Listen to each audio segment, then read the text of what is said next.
What's up? This is Hoppy Hour. I am your host, Ryan Hoppy, and heard on channel 95.5 and 104.5 WSNX and Z104 and weekends on 103.5 KISS FM. Joe is on Hoppy Hour. What's up, man? What's going on, man? How are you? I'm doing good, dude. I don't think you realize how well you're doing. Like, we were just talking off air, and you were saying, I'm not sure what I'm going to be able to add to the show. Dude, you're absolutely crushing it. You're in a top 14 market, and you have literally the best mentor possible in your dad being Mojo, dude. You're set, bro. Yeah, I don't know. You can gas me up all you want. I think I'm going to walk into work with my chest held high tomorrow, and then I'll go back to doing some pretty crappy shows. But I appreciate it. I think that I've got a good team around me, and that's pretty much it. So we didn't really get to talk much at the morning show boot camp because whenever your dad is in the room, everybody flocks to him. He's just so charismatic, and everybody knows who he is. So I kind of wanted to give you guys your space. I met you when you were with Angie, I think, and Fred on the first floor. And the first thing I immediately noticed about you is you're a very confident guy, but I can tell you're not cocky. So you carry yourself very professionally for being in your 20s, and for how well you're doing. A normal person would be very arrogant, but you're the opposite of that. Oh man, seriously, I appreciate all these compliments. I don't know how true that is. I don't necessarily think I'm the most confident of people, but you said like I was around Angie when we met, and Fred, and being around those two, it's easy to just feel good because they're just such great people. But other than that, I don't know about confidence.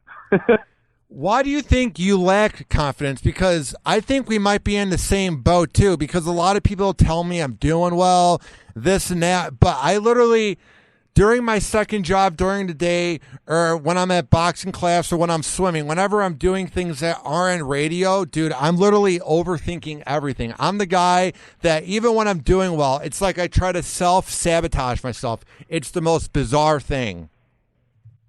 Hey, you shouldn't. I mean, you just listed off a billion things that I could never do in my entire life. So right there, you're already 1,000 times more talented than I'll ever be. But I don't know. I just think it's because what I do for a living. I think there's a lot of people in this industry who take it incredibly seriously, and they think they're more important than a doctor and a brain surgeon and all these jobs that actually have significance to society. I mean, we talk. Everyone just talks. So I don't know. I just don't think necessarily very highly of it, and highly of myself. I think the job is fun and it's incredible, but I don't necessarily think like success or anything. And it's nothing to get a big. I was about to say a bad word, a big D over it. You know what I mean? Dude, what I want to ask you too is, so like I saw this thing online the other day of Chris Pratt out with his kid, and his kid was dressed up as Iron Man, and the point was that his kid didn't want to dress up as him from Guardians. So what I want to ask you is, going into radio, what got you into it? Was it honestly your dad being the legend that he is? Or were there other shows where you were kind of a rebel, where you're like, whatever, my dad's Mojo? So was your dad one of the main reasons why you went into radio? Or was it because your dad was in radio, you listened to other shows? Well, first of all, Iron Man is the coolest of all the Marvel superheroes, so no doubt that kid wanted to do that. And second of all, with radio, my dad was definitely a huge like a point of why I wanted to get into it. Looking at him, he had to wake up. His hours still are so bad. He's up at 3 a.m, doesn't get home until like 1 or more than likely 3 in the afternoon, and he's pulling like 12-hour days, and he still keeps working, and he's got a smile on his face while he's doing it. I think not just the radio aspect of it, but just the aspect of seeing him enjoy what he was doing. That's what I was kind of looking to do, and radio happened to be the thing I wanted to be in. I wanted to be a sports broadcaster for like a year in college, but that changed after I actually took a radio class on sports broadcasting, and I knew that wasn't for me. Dude, sports is cool to watch, but I can't imagine like having to talk about it every single day or do the play-by-play. I feel like it loses its magic fast. I feel like that's the one type of radio. If there's any type of radio that would just be a grind and would not be fun, would be anything to do with sports. I feel like it just would become too much of a job and you would lose the fun in it.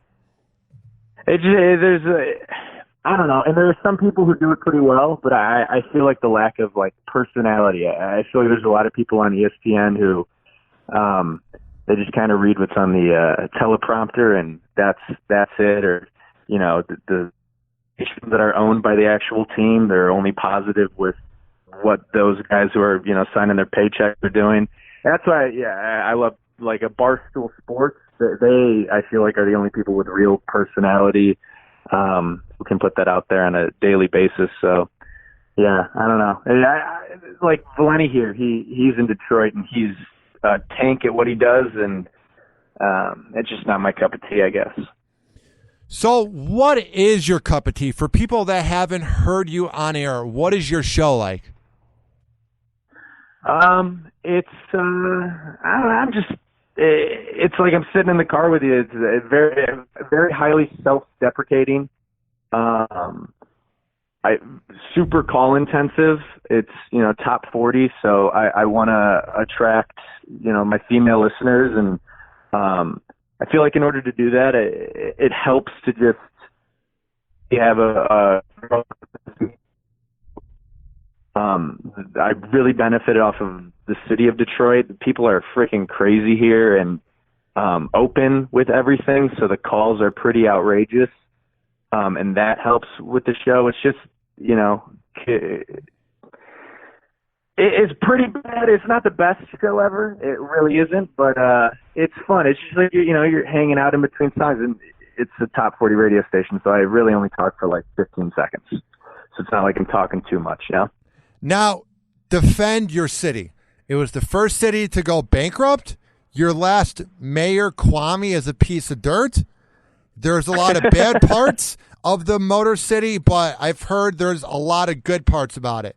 Defend your city, because to the media, it's a war zone. I don't know. You like Batman? Yeah. Okay, so Dan Gilbert is like real life Batman, except for instead of the Joker, he doesn't like LeBron. You know what I mean? Like, Dan Gilbert is putting a ton of money into the city, which is really cool, and they're building it up from within. I think that it has the potential to be. I lived in Chicago for 5 years, and I love that city to death. I love it just as much as I love Detroit, but I think Detroit has the potential to be even bigger than Chicago, because it has Canada, it has Windsor right next to it, so you can hop the border there. I mean, Michigan it's a pretty cool place. It's you step outside the city and then you have all the suburbs with all the lakes and everything. Detroit is nice, and it's the birthplace of great music, which it's easy to do radio in a city where there's great music around it. Like Eminem can create a whole month of content for us that isn't like forced. Like, we're not talking about an artist because we have to, because the city wants to hear what we think. What was your take on Eminem's latest City? I thought it was good. I'm a mediocre Eminem fan. Like, I liked his music up until about 2005, and I didn't really like the latest music that he was putting out the last 8 years. But I thought this CD was good. I just thought he kind of came off like the old man, which is good because that's Eminem being Eminem. But there was just something about it, dude. Maybe it's just because I'm not the biggest Eminem fan, but there was something about it where I would give it a B. Like, it was good, but I don't find myself listening to it when I'm like driving in the car or working out. It just didn't really leave that much of a mark on me. I like that grade. I like Eminem, and that's one thing that I struggled with when I moved back home. Because on channel we really do play a lot of Eminem because it works. It really does, and I wasn't the biggest fan of them. I remember like growing up and being in the car with my dad, and we were listening to like Shake That. That was the first time I ever swore in front of my dad, and it was kind of a moment where we both looked at each other and realized it was wrong, but also like I was spitting some bars, so he was cool with it. But I am a millennial and I'm younger, so there are sometimes where I feel like, yeah, he went like when he was going after some of those rappers like Tyler the Creator. I didn't really necessarily agree with this album. I played that. I'm blanking on the name of it. Revival or what? Revival. See, I'm sounding like I really know music. I played that on my phone at midnight because when it released, we didn't have a copy of it in Next Gen, and I remember just hitting play on everything, and I texted my PD during it like, this is not a good album, man. Like, I don't know what we're doing. But it was because, Eminem is big. This is my very long spiel of saying, thought his last album was a lot better than the one before, but the one before wasn't good at all. So, it's not like his old stuff. But people say that about Kanye too. And I think it happens when you have a long career. Wes, though, has really gone off the deep end. I have tried so hard to get into his latest music. At least Eminem kind of went back to his old roots of like 2002, so it kind of made you think about the old days. Dude, there's nothing about what West has put out probably since 2013 that's good. I've tried so hard to like it because I liked him. Come on. Dude, You don't think so? I don't know. He has that one song, Yikes or whatever. I've tried. Like, I'm forcing myself to listen to it, man. And it's just like, I'd rather listen to like All Falls Down or like Gold Digger or Touch the Sky or him in the song Click. Like, just all the older songs, dude. I'd rather hear him. Maybe I'm just getting older because I found out recently, bro, none of my music on Spotify is any songs that are recent. I would say the most recent music is like 2014, 2015. Like, I think I've officially reached that point. You listen to like Flow Rida and stuff? What are you listening to? Dude, you know me perfectly. I mean, that's on my workout. Low's on there. I listen to Low by Flow Rida. My most go-to song, though, is Hate Being Sober by Chief Keef when I'm working out. It's an awful song. There's really? Dude, Chief Keef, it's because I'm from Chicago, so all us white boys in the suburbs, like when he was big 6 years ago when I graduated 12th grade, that's all everybody listened to. The girls that were cheerleaders would listen to him. The nerds would listen to him. It's because you weren't in Chicago at the time, but dude, literally 6-7 years ago, everybody was listening to Chief Keef. It was crazy. Yeah, you lived in Naperville, but you said you were from Chicago, so it sounded cool. You listened to Chief Keef. What is the rapper up there that everybody embraces? Maybe besides Eminem, where everybody's like, yeah, I'm from the Big D. Yeah, we listen to this guy. Like, what's a rapper that everybody tries to adopt? Oh, I definitely think Big Sean is up there for people my age. Like I remember listening to Detroit, the mixtape in high school, and thinking like, holy, like this is a game changer. Like I still to this day, we have our night host Ashley Nix, who is so badass. We started in Chicago together at KISS. We're both still on at KISS.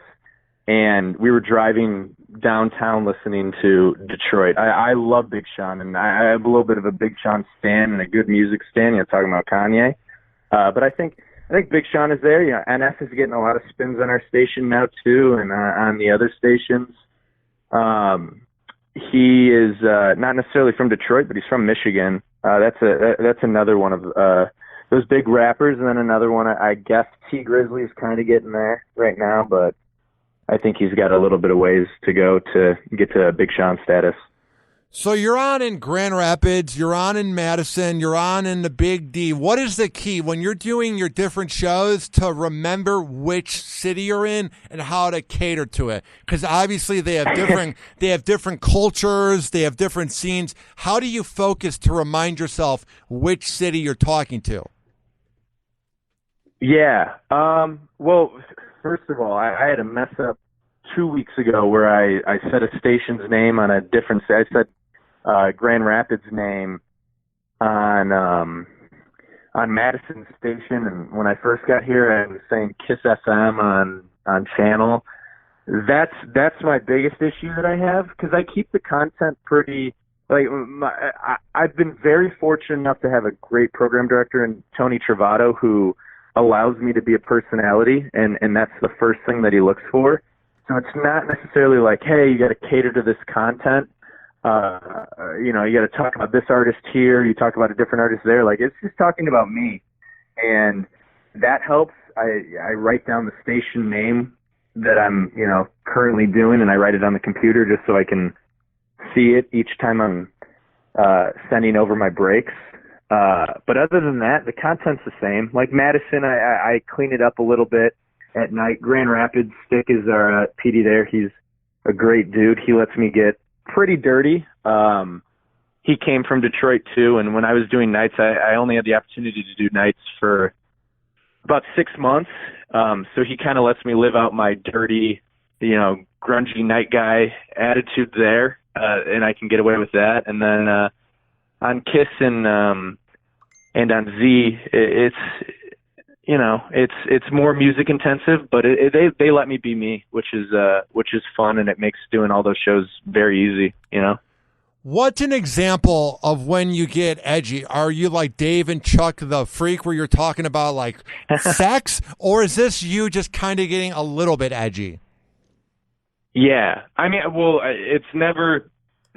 I wish I could talk about sex and me having it, because that just doesn't unfortunately happen unless it's with my right or left hand. That being said, it is like Detroit people will call in and they'll say whatever. I remember she does a lot of my blogs for me and my social, and she is just as much a part of my show as I am. She lives in Orlando right now, Sierra. And Sierra and I were doing our show one night, and it was we're doing like one of those cheesy radio like confession session things. And one girl calls in, and she's like, "Yeah, I have a confession." She was talking about how she was blowing this dude in her high school library, and she brings guys there because no one goes to their library in that school. And it was a super like local call. And this is 2 months into me doing nights on channel. I'm doing my live shifts, and I'm like, wow, this is nuts. Like, Tony's going to love that it was local, personal. I aired all of that, and that was not the best, but that's kind of like the line right there. It's very sex. We just talk about relationships. Like, I feel like that's in top 40 what people want to talk about. So, in relationship, there's a lot of sex. Not for me, but for other people, from what I hear. Dude, it's crazy. Here at 1025 The Bone, I work in the promotions department, but I'm on air occasionally. But the shows here can get kind of edgy at times, but they ride a fine line. I swear to God, dude, when I listen to Dave and Chuck the Freak, I swear to God, I don't know what universe they're in. I would love to be in a universe. They get so dirty. I'm like, how is this on the radio? They're really good. I'm just saying, the things they say, I'm like, that's good that you have those rules. You know what I'm saying? Yeah, I get very jealous of them too, because and they're very talented. I get incredibly jealous too that they get to do rock, so they can talk to guys. That's funny. Like you can't get away with that on our station, but we do. And I think it is. I think it's like that Detroit edge that the city has. That I didn't even really realize it growing up here until I started working here and noticing it. But we just have like people are unapologetic and they'll say exactly what's on their mind, and they've got no shame in their game. And I think there's something good about that. But we're not as dirty as they get, but we find creative ways to cross that line without getting a fine or something. You know what I think works real well for you is the fact that you're the son. Yeah, that you're the son of Mojo. Because how old are you? I am 20. I turned 23 2 days ago. So Jesus happy birthday Christ, to me. dude. You sound like you are 32 and you are seasoned. I think that's because you lived in the same house as your dad, obviously. So I really think the cadences and the swagger and the way you talk, dude, I think you'll have your own morning show someday. You have the way you talk. It just reminds me a lot of your dad. It's very bizarre. Thank you, man. I appreciate that. You need to come out to Detroit and just walk around with me and like tell me the stuff. I like it. I work in the dark. Like I keep the studio real dark. It's I've been told it's a little bit of a bad mood. I need to hang out with you. Maybe like a natural glow will happen then. I appreciate it, but don't give him too much credit. He stinks. No, I'm just kidding. But he's being around him has been pretty good for the I don't know. It's been good. What type of partier are you? Because you just said I have this certain glow. Dude, I don't really remember the last night of the morning show boot camp. I know I was with like Red and Puff, and I was with like Dave and Mahoney and them and a few other people. And I guess you had a lot of beer, huh? Yeah, the thing I did was me and Randy from the Woody Show. I'm not going to pay $10 a beer at the bar. So my mom lives in the suburbs of Chicago. So for the first day of the morning show boot camp, I had all the beer that I had her buy at like Dominic's or Jewel. So I brought like 2 cases in my room, and me and Randy went through that in 2 days. But the key was I had a whole handle of Fireball, and that was gone by Friday night, dude. Oh, my God. It was so much fun. It sounds like it was fun. Dang, man. I should have. I was in Chicago, too. I should have been hitting you up and hanging out, man. I would have got some free booze. Next time, dude, you got to come to Tampa, man, for a vacation, dude. It's crazy here. It's fun. I'm down. I want to see, and that's where I'm boring because you say it's crazy, it's fun, and I'm like, yeah, I want to go to spring training sometime. So let's go to some baseball games. So, but no, I'm down. I'm down to go. We can. I don't know. Don't they have like a strip club that's like a spaceship or something like that? I forget the name of it, dude. There's like 12 of them on Dale Mabry. Yeah, dude. Is that real though? Is it a spaceship? Yes. I forget what it's called. I remember that when I was like 12. So. I feel like I should know what it's called, dude. Dude, there is so many here. It's literally like you can do whatever you want. Like, when you're from like the Midwest, there's a few in your town. Dude, there's like 100 here. We're like the capital of nudie bars. Oh, my God. Hoppy wants to see those boobs, huh? Dude, I'm not a fan of them. I mean, I lived in Cleveland 4 years ago when I was on Rover's Morning Glory. And I remember we worked at an appearance where I got paid to like go hang out at one. And dude, it's got a weird vibe, man. Like, I would rather just go home and watch porn. Like, if you want to go there and drink, that's cool. But I feel bad for the guys that think they're going to get laid. It's like, go home and just go to Pornhub. It's better. Exactly. Pornhub is free. See, I appreciate that. Less conversation, too. You don't have to worry about, I hate glitter. Not that I'm single, and I don't think anyone cares if I glitter on me. I just don't like the feeling of that. I feel like I'm back in art class getting bullied in school or something. Like, no thanks. I agree with you. Pornhub's great. Beach is great. X videos, I like that.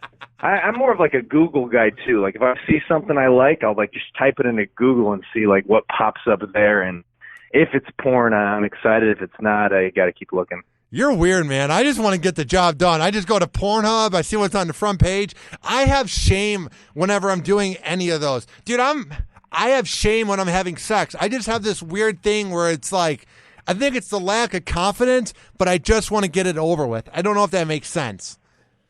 I have shame. Like during the act, I think I'm like, awesome. And then after I'm like, that was disappointing for any party involved.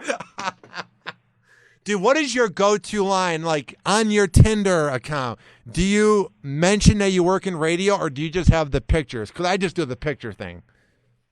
I don't have a Tinder. I'm afraid of being like, aren't you afraid that you're going to try to go on a date with, like... No, because Lisa, and then it's actually going to be Leslie, and he's going to be bigger than you, and I just can't do that. My mustache doesn't connect. If I went out on a date, I thought it was going to be a girl, and it was a dude with a better mustache than me, I would be traumatized for years. Well, there's some accounts you look at that you know are fake, but if it's like a girl that, like, let's say down here goes to USF and will list her Snapchat and her gram account and her Twitter, that's when you know it's real, is you really got to make sure that they do the research, because if they don't list what they do and it's just pics of hot girls, then it's going to be a catfish.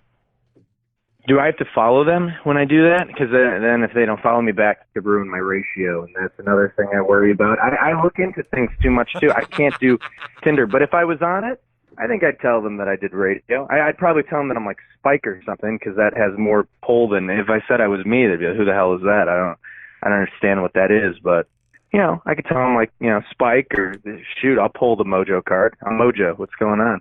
Ryan told me I talk like him. It's all good. What is your favorite memory over the last 23 years of hanging out with your dad? What are some of the perks that have come with it? Hanging out with him, I think just nothing to do with radio. My dad is someone I consider a best friend of mine. When I was, coming out of college and looking at places to get places to go do radio, I wasn't really sure where I wanted to go. I was talking to a couple people, and then when Tony Travato came to me, and he made sure that it didn't involve, family or anything, because he knows the way I feel about all of that. And when he offered me it, I was really excited to just call my dad and be like, hey, guess what? Like, I'm coming home. You cool with working with me, for a couple of years? So he, our best memories, going to Tampa, going to spring training. I'm trying to think of, actual radio ones. I think being, I don't know, just being in the studio with them. I remember last night I filled in on KRQ in Tucson, and I can vividly remember that studio. Just being around, microphones and a board. I think a board makes you look like you're flying to Mars or something. It looks like it's a mission space control or whatever. I just like being in the studio with them. That was always fun. What is your dream goal? Right now, you have a nice promotion that you got. Is that your dream, or do you want more? I don't. I'm very happy with where I'm at, and I love to learn from Tony Travato and the great team we have here. I go into work every single day, and I learn from everyone. We have a great night host. We have a great midday host. Our morning show is legendary. I'm learning every day. So I don't want to leave, but at the same time too, I think that Detroit is probably my dad's place, and this is where he's built his name, and I definitely want to build a name for myself. So I don't know where I want to be. I think I've been a full-time employee with iHeart for a year and 3 months now or something like that. And it's been very unexpected. And I think that's the one thing that I've kind of instilled in my head the last 3 or 4 months, or whenever I got named afternoons. I was pretty dead set on having dreams and whatnot, but I don't. Wherever the company wants to put me, or wherever I get an offer to go, I'll go. I'd love to do mornings, but I don't know. I don't know when that would happen, because I never thought that I'd be on the programming side, and I'm having a lot of fun with it, but I definitely want to be on the air doing mornings. Now, where can people find your work online, and how can they tune into you? Pornhub.com. You go to the BBC. No, I'm just playing. If you want to find me, you could listen on the iHeartRadio app, channel 955, 3 to 7 every day. That's where I do my live show, and I got Grand Rapids, 104.5 SNX, and Z104, and you can listen to me on the weekends in Chicago. Or you can hit me up on Instagram, Twitter. You can DM me, because I don't do my work on Tinder. At Joe on the Air.